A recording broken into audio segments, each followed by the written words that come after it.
ഇറാനും അമേരിക്കയും തമ്മിലുള്ള സംഘർഷം വീണ്ടും ഗുരുതരമായ ഘട്ടത്തിലേക്ക് നീങ്ങുന്നുവെന്ന സൂചനകൾ ശക്തമാകുന്നു. വെടിനിർത്തൽ കരാറിനായി ഇറാൻ പുതിയ നിർദ്ദേശങ്ങൾ അമേരിക്കയ്ക്ക് കൈമാറിയതായി റിപ്പോർട്ടുകളുണ്ട്. പാകിസ്ഥാനിലൂടെ ഈ നിർദ്ദേശങ്ങൾ എത്തിച്ചതായി ഇറാന്റെ ഔദ്യോഗിക വാർത്താ ഏജൻസിയായ IRNA വ്യക്തമാക്കി. മുൻപ് ഇറാൻ നൽകിയ നിർദ്ദേശങ്ങൾ അമേരിക്കൻ പ്രസിഡന്റ് ഡൊണാൾഡ് ട്രംപ് തള്ളിയിരുന്നു. അതിന് പിന്നാലെയാണ് പുതിയ ശ്രമം. ഇതിനൊപ്പം ഇറാനിലെ രാഷ്ട്രീയ രംഗവും ചില മാറ്റങ്ങൾ കൊണ്ടുവന്നെന്നാണ് വാർത്തകൾ പുറത്തുവരുന്നത്. അമേരിക്കയുമായി ചർച്ചകൾക്ക് നേതൃത്വം നൽകുന്ന വിദേശകാര്യമന്ത്രി അബ്ബാസ് അരക്ചിയെ പുറത്താക്കാനുള്ള നീക്കം നടക്കുന്നുവെന്നാണ് റിപ്പോർട്ടുകൾ. ഇറാൻ പ്രസിഡന്റ് പാർലമെന്റ് സ്പീക്കറിനെയും മാറ്റണമെന്നാവശ്യപ്പെട്ടായി ചില മാധ്യമങ്ങൾ പറയുന്നു. ഇതിനിടെ അമേരിക്കയുടെ സൈനിക നീക്കങ്ങളും ശ്രദ്ധ നേടുന്നു. അമേരിക്ക 6500 ടൺ വരെ വരുന്ന ആയുധങ്ങളും സൈനിക വസ്തുക്കളും ഇസ്രായേലിലേക്ക് അയച്ചതായി റിപ്പോർട്ടുകളുണ്ട്. ഇറാനുമായി സംഘർഷം തുടരുന്ന സാഹചര്യത്തിലാണ് ഈ നീക്കം. വ്യോമസേനയ്ക്കും കരസേനയ്ക്കും ആവശ്യമായ വെടിക്കോപ്പുകൾ, സൈനിക ട്രക്കുകൾ, മറ്റു ഉപകരണങ്ങൾ എന്നിവ ഉൾപ്പെടുത്തിയ വലിയ തോതിലുള്ള സാധനങ്ങളാണ് അയച്ചിരിക്കുന്നത്. ഇറാന്റെ തുറമുഖങ്ങളിൽ ഏപ്രിൽ 13 മുതൽ അമേരിക്ക ഏർപ്പെടുത്തിയ നാവിക ഉപരോധം ഇപ്പോഴും തുടരുന്നു.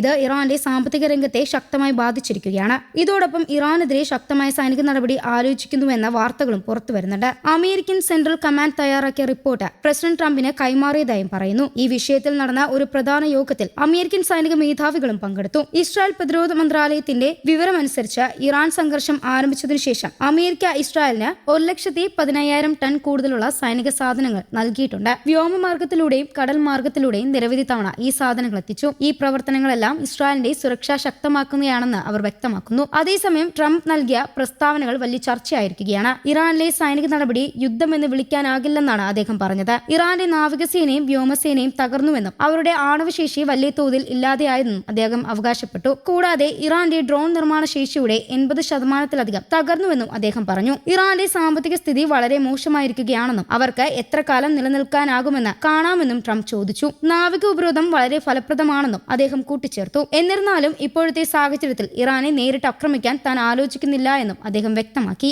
ഇതിനിടെ അമേരിക്കയിൽ നടന്ന ഒരു സർവേയിൽ ഈ യുദ്ധത്തിനെതിരെ വലിയ പ്രക്ഷോഭമുണ്ടെന്നും കണ്ടെത്തി. ഏകദേശം 61% ആളുകൾ ഈ സൈനിക നടപടി ഒരു തെറ്റാണെന്ന് അഭിപ്രായപ്പെട്ടു. വെറും 36% ആളുകൾ മാത്രമാണ് ഇതിനെ പിന്തുണച്ചത്. ഇതിലൂടെ അമേരിക്കൻ ജനതയിൽ ആശങ്കയും അസന്തോഷവും വർദ്ധിച്ചു വരുന്നതായി കാണാം. പശ്ചിമേഷ്യയിലെ സംഘർഷം വർദ്ധിക്കുന്ന സാഹചര്യത്തിൽ UAE ചില രാജ്യങ്ങളിലേക്കുള്ള യാത്രയ്ക്ക് വിലക്ക് ഏർപ്പെടുത്തി. ഇറാൻ, ലെബനൻ, ഇറാഖ് എന്നീ രാജ്യങ്ങളിലേക്ക് സ്വന്തം പൗരന്മാർ യാത്ര ചെയ്യരുതെന്ന് നിർദ്ദേശം നൽകിയിട്ടുണ്ട്. ഇറാൻ ഭാഗത്തു നിന്ന് ശക്തമായ പ്രതികരണവും തുടരുന്നു. അമേരിക്കയുടെ നാവിക ഉപരോധം കരാർ ലംഘനമാണെന്ന് ഇറാൻ പ്രസിഡന്റ് ആരോപിച്ചു. ഇത് ഇറാൻ അംഗീകരിക്കാനാകില്ലെന്നും അദ്ദേഹം മുന്നറിയിപ്പ് നൽകി. ഇതിനൊപ്പം ഇറാന്റെ പരമോന്നത നേതാവായ മുജ്തബ ഖമേനിയെ അമേരിക്കയ്ക്കെതിരെ കടുത്ത ഭാഷയിൽ പ്രതികരിച്ചു. ഇറാന്റെ ആണവശേഷി രാജ്യത്തിന്റെ അഭിമാനമാണെന്നും ഇത് സംരക്ഷിക്കുമെന്നും അദ്ദേഹം പറഞ്ഞു. അമേരിക്കയ്ക്ക് പേർഷ്യൻ ഗൾഫ് മേഖലയിൽ സ്ഥാനമില്ലെന്നും ഉണ്ടെങ്കിൽ അത് കടലിന്റെ അടിത്തട്ടിലായിരിക്കുമെന്നും അദ്ദേഹം പരിഹസിച്ചു. ഇറാന്റെ സൈനിക വിഭാഗങ്ങൾ ശക്തമായ മുന്നറിയിപ്പുകൾ നൽകിയിട്ടുണ്ട്. പുതിയൊരു ആയുധം ഉപയോഗിച്ച് ശത്രുക്കളെ നേരിടുമെന്നും അവർ പറഞ്ഞു. ഈ ആയുധം ശത്രുസേനയെ ഭയപ്പെടുത്തുമെന്നും അവർ അവകാശപ്പെട്ടു.